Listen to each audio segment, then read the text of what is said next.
Hi everybody, excited to get into this with you all here today. So we're here to talk about how can we do a great virtual presentation.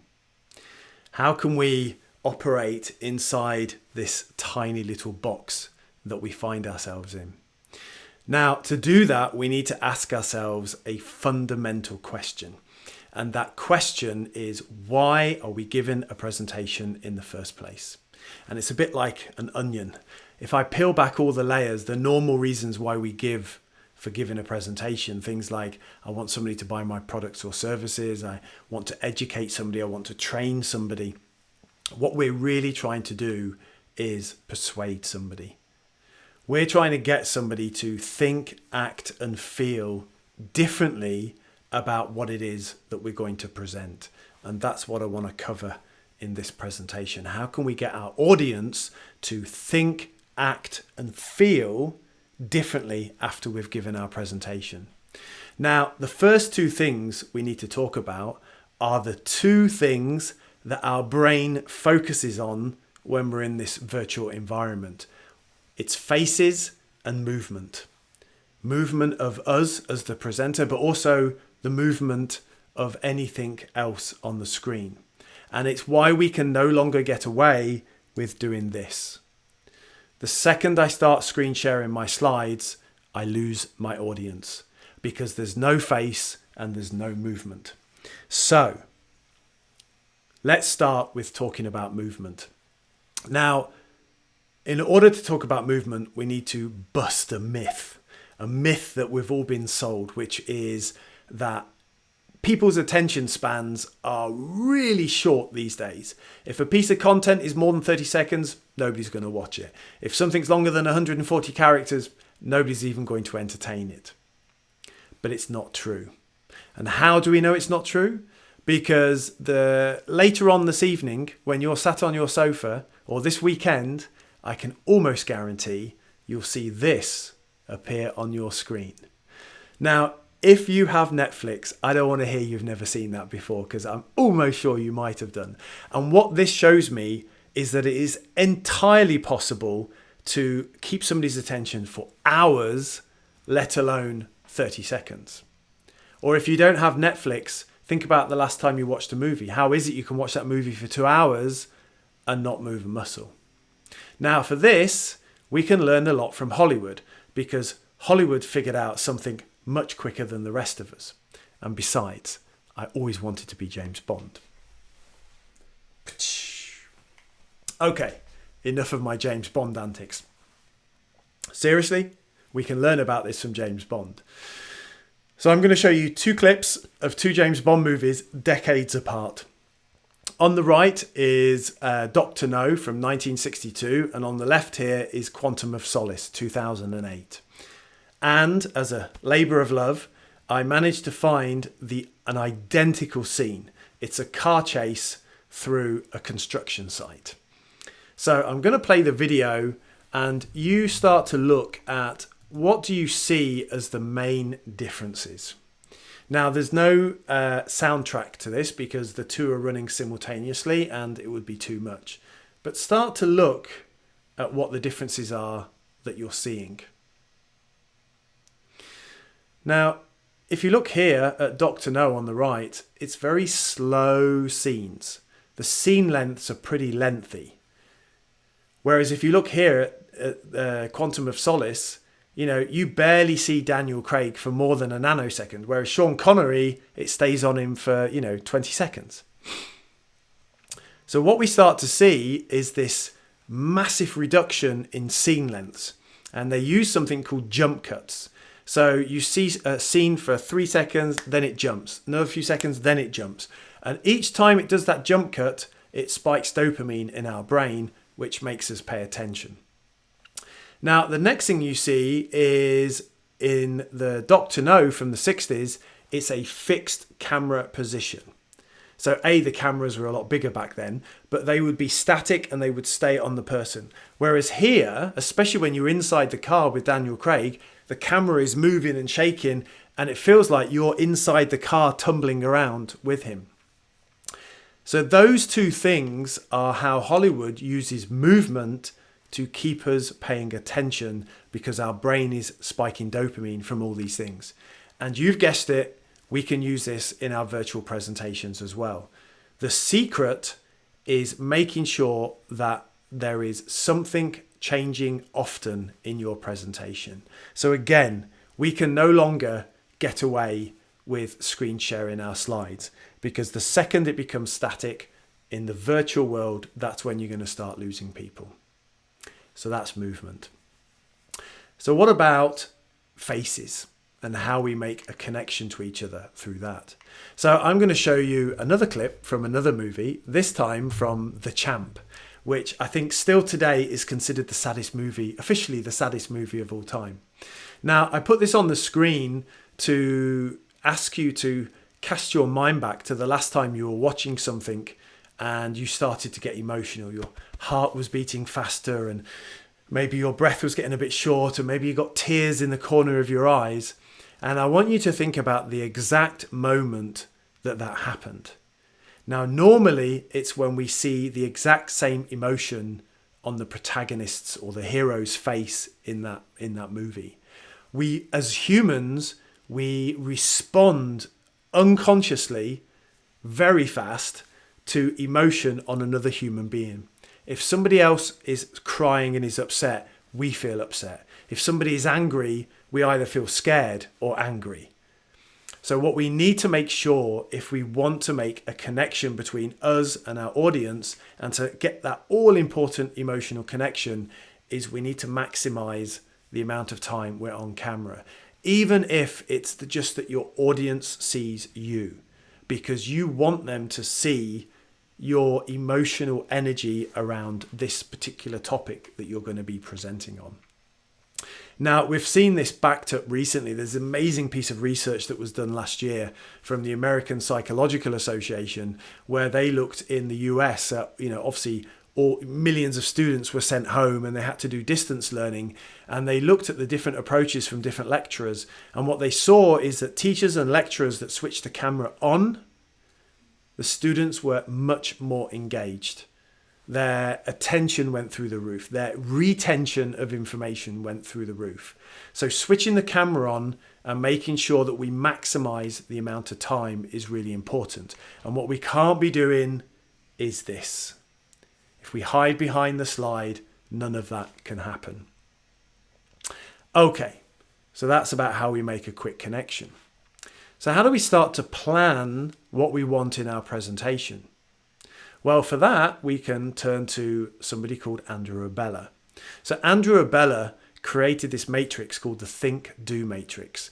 And it's a really powerful way to decide what you're going to put into your presentation. And not just your presentation, you can also use this in meetings. If you've got an important meeting coming up and you want to plan ahead what you're going to say, you can also use this. So this is the matrix, and it's very simple. You fill in the 4 purple boxes. So you start with the now column. What does my audience think now about this topic, and what are they doing now? What's the actions that they're taking or the actions that they're not taking? And then I fill in the after. What do I want my audience to think after I've given my presentation? What do I want them to do? What actions do I want them to take after I've given my presentation? Now, because of my obsession with storytelling and emotional connection, I added a 3rd row. Sorry, Andrew. And that's all about feel. Because when we ask questions about how our audience feels, we start to get the clues on how we're going to make an emotional connection. So how do we think our audience feels about this topic right now? And what do we want them to feel about it afterwards? And then we can use that as a filter for deciding what content we're going to put into our virtual presentation. Okay, so let's take it a stage further. Let's go deeper into the content. And for that, we're going to go back in time, 2,300 years ago to be precise, to the world of Aristotle.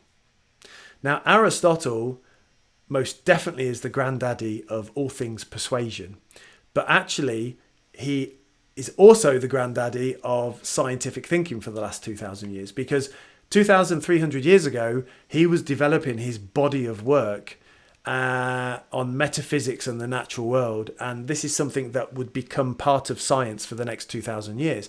Because back then, science was not an established thing.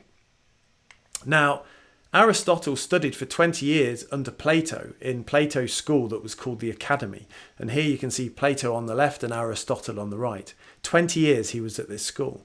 And Aristotle was considered a bit of a rebel because the popular thinking at the time at the Academy was, we come up with a theory for how the world works and then we observe what's happening and put it into that theory. Whereas Aristotle was like, I think we need to go out and observe the world in huge detail and then come up with the theory. And what he realized was that if he was going to persuade people of this radical way of thinking, this scientific way of thinking, then he was going to have to persuade people. Now, what Aristotle started to do was to go to a place called the Agora. And the Agora is a bit like the town square. And, if you know, in the UK, we have Speaker's Corner in Hyde Park. And back then, this was a great way to go and talk about something new, a new idea, a new way of doing something, to see if you could get traction and acceptance from the people who would come to listen. And this was quite a tough place to go do your presentation. It was a fairly hostile crowd. It wasn't easy to persuade. Reportedly, this is why Plato never used to go to the Agora, but Aristotle would go time and time again. And this is where he developed his 3 modes of persuasion, because he realized that facts alone were not enough to persuade people. What he needed to do was to talk to people's sense of identity and their self-interest, and to use praise and kind of fear and all these kind of things to make people more to be persuaded by his ideas. And he came up with his 3 modes of persuasion, which is ethos. And ethos is all about, how credible are you? How's your reputation? Do you have the authority to talk about this? These are the things that he started to look at. The second was logos. Does your idea make sense? Not just to you, but also to your audience. How can you prove that your idea is right? And the third was pathos. And pathos is all about emotion. But not just making the emotional connection, but maybe your audience isn't in the right frame of mind to take on board your message. So how do I stir their emotions? How do I get them into an emotional state where they're going to listen to what I say? So what we've done here at Prezi is to take Aristotle's 3 modes of persuasion and almost translate it for this virtual box that we all find ourselves in. And we came up with something called the Virtual Presentation Framework. And I'm going to take my camera feed away here for a second so you can focus on it. Now, what this shows us is the 3 pillars to persuading somebody, to getting somebody to think, act, and feel differently about what we say. And what we've seen in the last 12 months or so since we've been going through the pandemic is this credibility ring has become the area of focus, because everybody's thinking about the lighting and the microphone and the camera, all these kind of things. And what we're seeing is that is kind of becoming table stakes. If we want to have credibility as a presenter in this tiny little box, then we need to take care of what are we wearing? What does the background look like? Have we got the lighting? Have we got the camera? But we should not forget trust and emotion, because without those 2 things, we are never going to find it easy to persuade somebody to make a decision in our favor.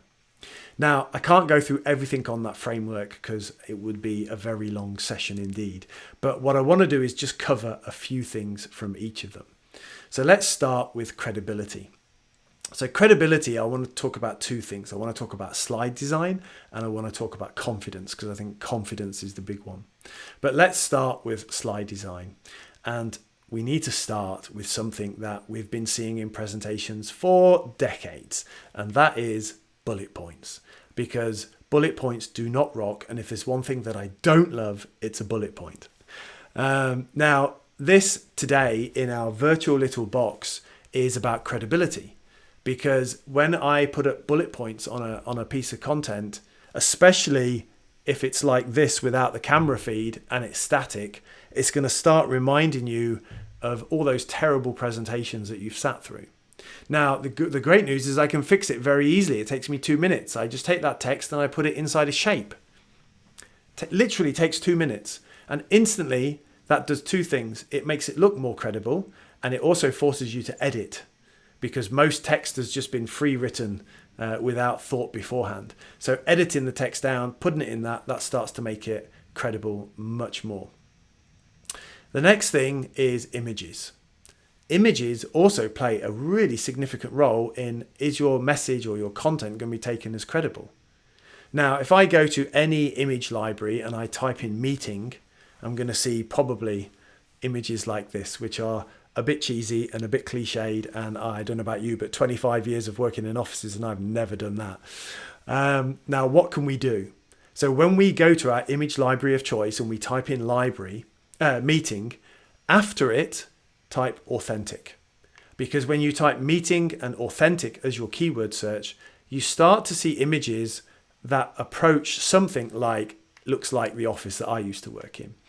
And this really starts to help you with credibility. Whatever images you're searching for, take the time to find authentic images. Now, you can also bring some humor into it. You know, who hasn't seen a meeting in the last 12 months where somebody's pet has made like a cameo appearance? So have fun with it as well, but make sure the images are authentic, because that is going to really help with credibility. Okay, so let's talk about confidence. This is a big one. What a lot of us find, if not all of us find, is that it's pretty scary to go present on camera. To do public speaking of any kind is scary and takes courage. Even to put your hand up in a meeting and offer your ideas and thoughts is scary, because all of these make us vulnerable. And we all of us suffer from imposter syndrome when we're thinking about doing these things. And it's because it's biology. It's biology. Our brain is just trying to keep us safe. You know, we have emotions and feelings are two different things. Emotions, there's only 6 of them. Fear is one of the 6. What happens when we're scared?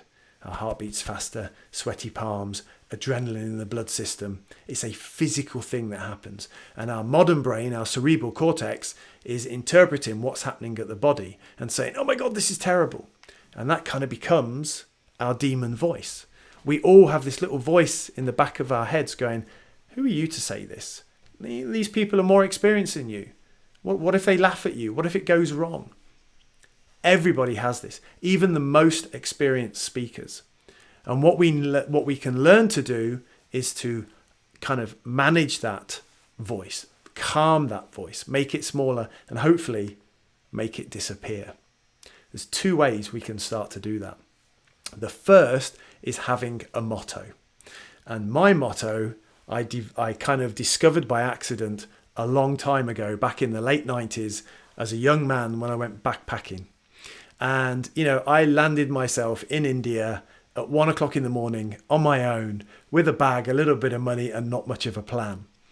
And the days and weeks leading up to that, my imagination went crazy. I was going to die. I was going to get food poisoning. I was going to get lost. It was all going to go spectacularly wrong. And of course, when I got there, yes, there were some tough days, but it was, a nano percentage of what my brain had imagined. And that's our amygdala and cerebellum and all those ancient brain structures that are trying to keep us safe. It's the fight, flight, freeze. What's the risk? Can I keep this human safe? Now, what I discovered, because I didn't know anything about biology like that back then, is my motto became, Spencer, you know it's harder to think about it than to actually do it. And this has kept me in such amazing kind of like place, if you like, in the last 20 years. Because when I started to jump on stages and talk in front of 200 people, 10 years ago, that's what I used to tell myself. When I was a shivering wreck wanting to vomit in a bin somewhere before I went on stage, that's what I kept telling myself. What I also discovered is something else that you can use to calm that little voice down. And for that, we need to talk about the fear of spiders. What do we do if we have a fear of spiders? Well, we have to spend time around spiders. We have to read books about spiders. We have to watch videos about spiders. The same as if we have a fear of wasps. I had a crippling fear of wasps when I was a teenager. And how did I get around it? By actually spending time around wasps. And I'm going to talk about wasps again later on. So keep an eye out for this, I was going to say little fella, but big fella further on in the presentation. And what about a fear of heights? If we have a fear of heights, what do? We have to spend time at height. And I'm sure you can guess where this is going. The same applies when we need to give a virtual presentation. The more we do it, the easier it becomes, because what we do is we train our brain by doing the thing that we fear again and again and again. We train our brain, our risk avoidance, our ancient brain structure to go, okay, maybe this is okay. This is not going to harm this human being. So the second thing you can do is find every single opportunity that you can to present, to be in front of people, to put your hand up and speak, because the more you do it, the easier it becomes. Okay, so confidence. So that's credibility. Table stakes is now lighting, microphone, background, all those kind of things. And we've spoken about slide design, images, and also about confidence. What about trust? We also need to build trust. People need to trust that the thing that we're saying is true. And again, there are many things to talk about in trust, but I've picked a few. I want to talk about when we show charts and data, because that's some of the things at our disposal to build trust. How do we do it? Now, nobody ever made a decision because of a number. They made it because of what that number means and the fact that we can prove that it's trustworthy or robust. So what we're all really good at is let's just put up a number and that proves what we want to say. But we need to go much deeper than that. What we do not want happening is our audience doing this, scratching their head and going, what's that mean? Because we don't want them to be working hard, and we need to remember that they also have risk avoidance going on in their brain. The same caveman lizard brain that's making us scared before we give a presentation with heart beating faster and feeling a bit uncomfortable about it. It's the same thing going on in your audience, because they're thinking, how's this going to go wrong? What's the risk? Is this going to make me look foolish inside my company? What's the story I'm going to tell my boss? So we need to calm that side of the brain. Now, we can do that with giving people great data and great charts. Now, as I put this up on the screen, you've stopped listening to me because you're trying to figure out, what does this chart mean? And that's pretty hard. Now, what we can do is reveal the meaning of the data to our audiences, because we don't want them working hard. So what we can do is take a chart like this and we think, okay, I'm going to take everything that's not relevant and I'm going to turn it to grey. And the thing that I want you to focus on, I'm going to turn to yellow. Now, when I put this up on the screen, straight away you look at Germany and you're thinking, okay, this is about Germany. And then I can add in the signpost, and I could say, instead of the word signpost, I might have, heavily increased investment, or I can zoom in and I can, give the detail about what's going on. Now, what that does is allow your audience to understand the meaning very quickly and then come back to you as the presenter. But what about the data sources? How can we have trustworthy data sources? For that, we need to talk a little bit about volcanoes. Now, you may remember the volcano in Iceland that erupted back in 2010, something around then. And I'm not going to try and say the name. It's about 28 letters long. But we can learn a lot from what happened. So when the volcano erupted, there was stories in the media that started to come out to say this volcano is terrible for the environment. There was 150,000 tons of CO2 in that ash cloud that was going all the way across Europe. And there was a team of data journalists at the Guardian newspapers who looked at this and decided, okay, that's one data point. What else is going on? And they suddenly thought, of course, the volcano, this ash cloud going all the way across Europe, had grounded all the airplanes. So how much CO2 would they have been putting into the air if they hadn't have been grounded? And I'm sure you can guess where this is going. And of course, it was a lot more CO2. So the real story was not that the volcano was bad for the environment, but actually it was the world's first carbon neutral volcano. Now, I love this story because it tells you, A, how you can use data storytelling, how you can bring a number to life, a story to life. But more importantly, it shows us the importance of not just putting any piece of statistics or data or research that proves our point if somebody else can come along and show something else that destroys it, because what we're trying to do is to build trust. And if we're trying to bridge that gap between us as the presenter and your audience, then there's 3 jobs we need to do when it comes to data and building trust. So the first thing is finding the right data, making sure it's trustworthy, making sure it's believable. Then we need to reveal the meaning. We don't want our audience working hard. And the third and final piece to that is all about what can they do with it? Is it actionable? So identify the actionable insights that are going to help your audience go to that bright place in the future, hopefully with your products and services. Okay, so that's a little bit about trust. Now let's get to the juicy bit, emotion. This for me is the magic dust on top of everything. And this goes back to what Aristotle was saying about, how do I stir people's emotions? How do I get people into the right emotional state to take on board my message?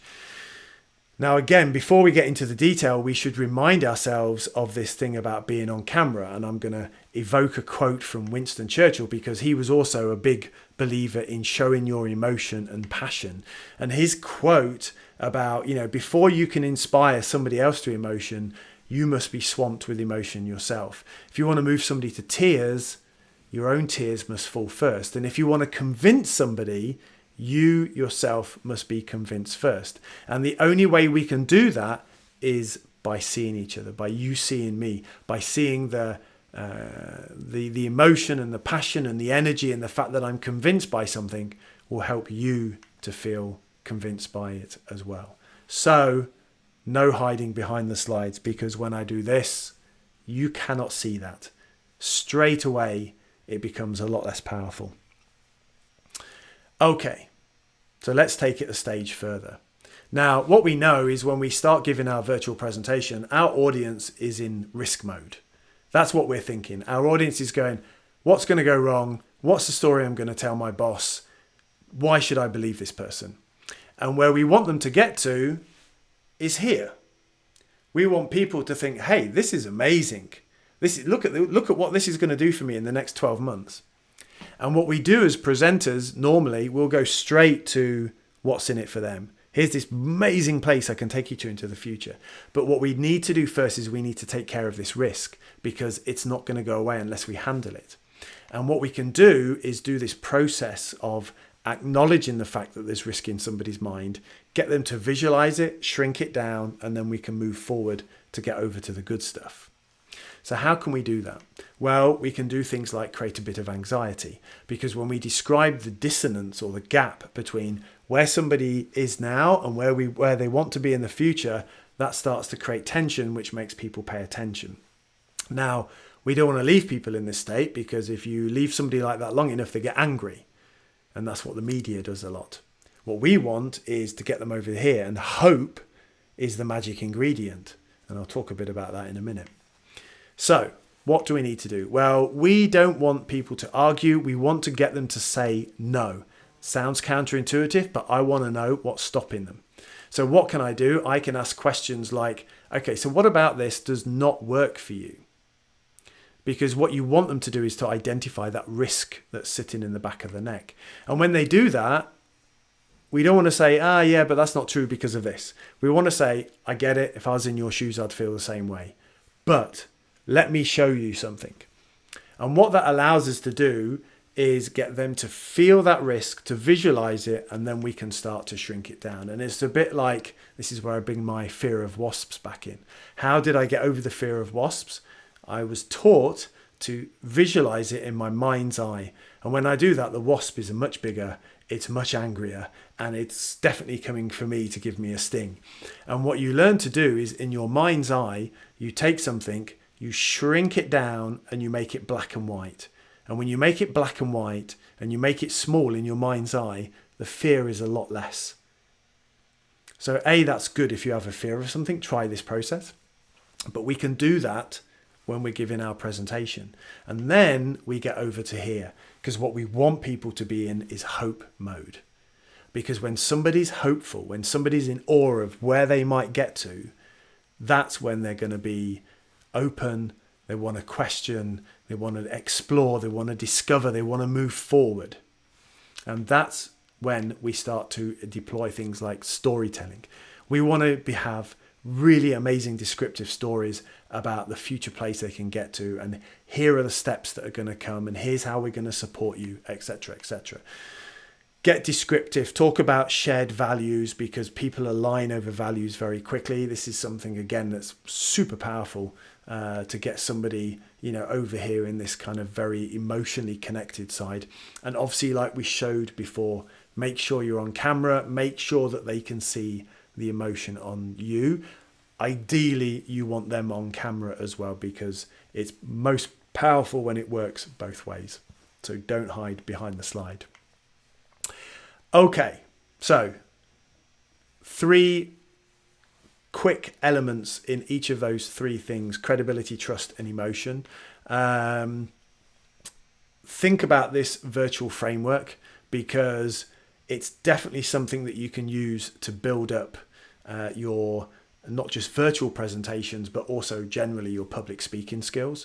And remember, you can't do all of these all of the time in every presentation, but you can definitely have some of each of them in each presentation. So that's it from me. I hope you found this useful.